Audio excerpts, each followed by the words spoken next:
sesuai dengan pertanyaan, dua pertanyaan ya. Pertama, kenapa merek Gen Halilintar dapat mengajukan gugatan ke Pengadilan Niaga, dan yang kedua, apa saja tahapan permohonan perizinan merek. Upaya mengajukan gugatan ke Pengadilan Niaga karena disebabkan adanya penolakan permohonan banding ke Komisi Banding Merek ini telah dibenarkan oleh peraturan perundang-undang, dan langkah ini menurut saya sudah langkah benar karena diatur pada pasal 30 ayat 3 Undang-Undang Nomor 20 Tahun 2016 tentang merek dan indikasi geografis. Kalau gugatan ini dikabulkan, maka merek tadi akan kembali menjadi merek terdaftar dan diberikan sertifikat mereknya. Nah, bagaimana kalau gugatan ini ditolak atau tidak dikabulkan? Maka undang-undang masih memberi peluang untuk mengajukan kasasi sebagaimana diatur di pasal 30 di ayat 4-nya. Ya, kalau kita berbicara mekanisme pendaftaran merek, maka perlu saya ilustrasikan ya. Ada satu perbedaan antara permohonan perizinan dan permohonan pendaftaran merek. Kalau perizinan itu kan biasanya asal persyaratannya dilengkapi, maka izin itu akan diberikan. Sementara permohonan pendaftaran merek ini bukan meminta izin, tetapi meminta hak. Hak tersebut adalah hak eksklusif yang diberikan oleh negara, sebagaimana diatur pada pasal 1 Undang-Undang Nomor 20 Tahun 2016 tentang merek dan indikasi geografis.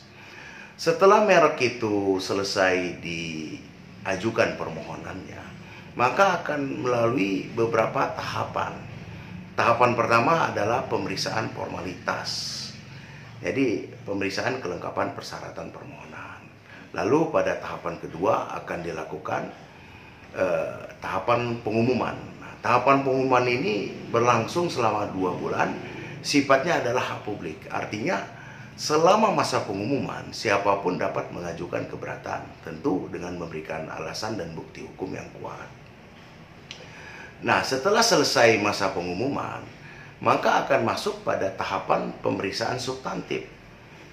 Tahapan ini akan melihat apakah merek tersebut dapat dikabulkan atau ditolak, atau masuk merek yang tidak bisa didaftarkan, dengan berpedoman pada pasal 20 dan pasal 21.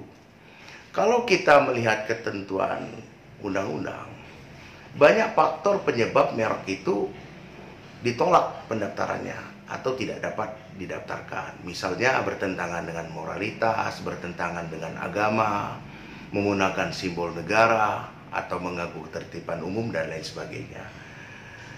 Paling banyak merek itu mendapat usulan penolakan atau ditolak karena memiliki persamaan pada pokok atau persamaan pada keseluruhan dengan merek yang lebih dulu didaftarkan.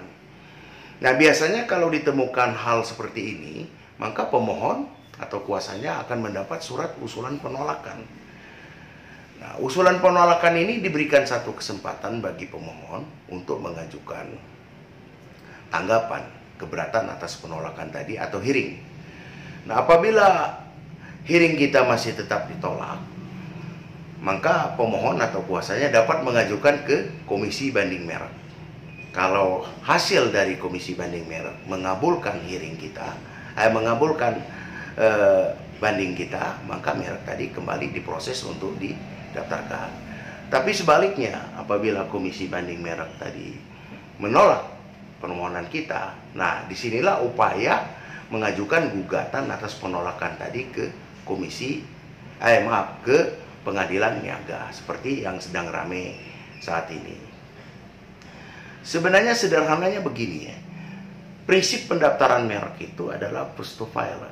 Artinya siapa yang dulu memohonkan, dialah pemiliknya. Karena prinsip merek itu diperoleh haknya karena terdaftar ya, sebagaimana diatur pada pasal 3.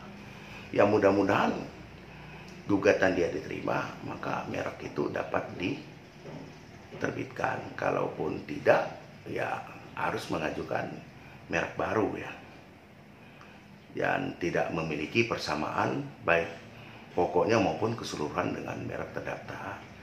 Itu saja dari saya.